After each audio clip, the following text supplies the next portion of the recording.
Alright, what is going on YouTube? And today we got a brand new Spiral Abyss video, which I am pretty excited to bring you. It was a fun Spiral Abyss for me personally. I found that by using my Raiden, Electro Charge team, I didn't use any of the new characters. I haven't pulled for any lunar characters from Nodcry yet. I'm thinking about Lauma, but we ended up just being able to rock it with our Raiden and Hu Tao teams. Now granted, these are pretty high investment teams, so I don't know if everybody will experience the same buttery smoothness in the Spiral Abyss that I did. The last boss is a new boss from Nodcry that I wasn't even aware how to fight. I've never played against it before.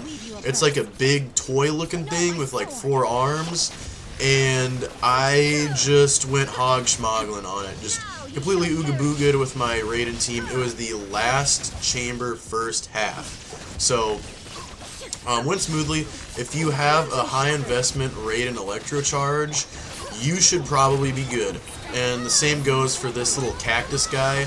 I realized that the cactus guy, what you have to do to beat him is there's 3 hats and only one of them you're actually doing damage to.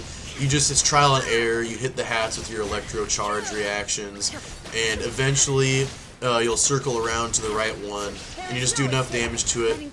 It cripples the cactus and lets you just absolutely go raw on it for a while and tear down his health, as you see right now. Quick sip of coffee. I love fall. Fall season's approaching us. We're getting those fall flavors of coffee. This is just a little black coffee with a hint of pumpkin spice. It's not like I added some pumpkin spice cream or anything stupid like that. Then I forgot about this boss right here coming up after these 2 hydro bubbles, the hydro tulpa thing, but Hu Tao Vaporize with a little bit of Sitlali buff did just fine. I am thinking about pulling for Lauma. A lot of the Nodcry characters look really cool, and I know that Sheznia is going to have some really good characters too. And I also want constellations for Sitlali and Farina and Yelan. All of my Hydro supports in Sitlali. I want some constellations, and I want Hu Tao's Staff of Homa R5. So I don't know. I do need some more Dendro firepower in my arsenal for the Imaginarium Theater, but what if I just had enough of every other element? Like, maybe I don't need Dendro. I always run into the problem that I don't have enough Dendro characters built for the Imaginarium Theater, but maybe I don't need them built. I need just more of all the other elements, and I'll be good. But, I don't know, Lauma's the first Dendro character I'm kind of interested in pulling for. I only pulled for Nahida because I had to, meta-wise. I've talked about it before on this channel, but I just don't think there's been a lot of aura in the Dendro element, and I haven't felt forced to pull for any characters besides Nahida, and up till the Imaginarium Theaters where Dendro is a big kind of element, I haven't even felt the need to. So I might pull for Lauma, I might not. But right here we got a new creature, and I'm not really even sure how this thing works. Just know that you're probably going to want some shield or some healing for it, because it does do a lot of damage. I used Shilinin because she is a perfect combo with Farina. Farina drains some HP.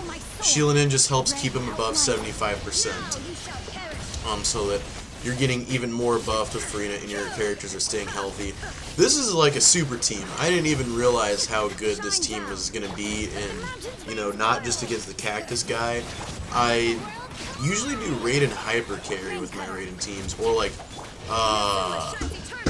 overcharged or whatever, the pyro electro reaction. Bennett and Chevreuse with Raiden and Kujo Sara. That's usually my go-to strategy. This time, I didn't even use Kujo Sara after getting her C6. This is a pretty easy pretty smooth with these teams. You'll see it pretty soon here, but against that new boss from Nodcry, I didn't even know how to really counter it. It put out a lot of little mini toys, and I think I just did enough damage to all of them, and it crippled it for a little bit, and then I just went brazy on it. Just absolutely took it and beasted it.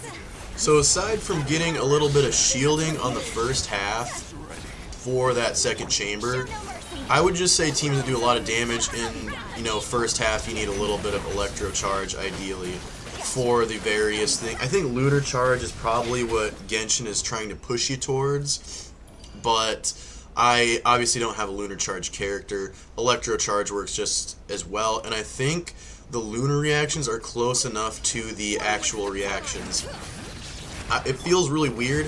It's a little annoying having to learn a completely new component to the meta all over again, similar to like the Night Soul stuff in Natlan. I feel like it was just like the Osa and Pneumonia or whatever things, that new, you can see me kind of go against these little toy things and, you know, do some damage. I'm not even sure what exactly I did that, oh yeah, they blow up. You kind of cause a reaction and they blow up and it cripples this thing. So that's cool, because he has a shield. When I saw that shield, I was like, oh boy, I probably need lunar reaction to shred this shield or something. But I didn't. Like I was saying, the Numa Osa thing in Fontaine seemed like the perfect kind of new thing to add. It wasn't too confusing. You didn't absolutely need it, but it helped a lot. Now I feel like, in Natlan, I feel like you definitely needed some Night Soul stuff, so I didn't appreciate that, but it's whatever, neither here nor there. And I think this is a kind of a fun new boss. I think Genshin's going the right direction with Nodcry. The lunar stuff is really confusing. I felt like it was definitely a lateral step, because we were fixing to get a cryo region, and this is just a new reaction. It's not a new element, it's just a new, different kind of reactions to that of which we already had. But I think they're going in the right direction. They made a lot of quality of life changes to the game, such as adding extra constellations kind of in ways to get them by weekly check-ins. You can now get your characters above level 90 by getting them constellations past C6. I think that's really cool. I don't like what they did with artifacts, showing what the unrolled stat are on 3 substat 5-star artifacts. I don't like that. It takes away a big component of gambling. I just love how much damage I'm doing with my Hu Tao team right here. So satisfying. What else did they do? They made it so that resin, like a condensed resin, is 60 normal resin instead of 40. So that's pretty convenient. I like that. I can't complain about that. Pretty good quality of life upgrade. And then what else? There's a couple other things I just can't remember. Overall, I like the new update. I love fall, I love the weather, and I love like a new Genshin update, like a new region. Always around this time, tons of new content, new characters. It just gets me so excited. Our character builds today are pretty standard. Shilinin and Sitlali are both on the Hero of Cinder City, getting that Natlan buff stuff going on. Jing Q is Noblesse. Our Farina is Tenacity of the Millith. And then for Hu Tao, we got our Instructor Mona, who we just got a constellation for. I lost the 50-50 trying to get Chaska, and ended up getting another constellation for... No! I got another constellation for Tenari when I was pulling for Chaska, and I just chose Mona as my free 5-star invitation for the... That was another thing. We got a free 5-star invitation, which is super nice. Standard banner only, but that's good enough for me. And then Yelan is Lava Walker. So we're running triple buff for Hu Tao, and our Hu Tao is obviously just a big DPS build. So, thank you guys so much for watching. I hope you guys enjoyed this video. Good luck on all of your pulls, this new region of Nodcry, and I hope you guys are enjoying Genshin. I hope this video helped out. Please like and subscribe, and God bless you guys. Peace out. I love y'all. I will see y'all next time.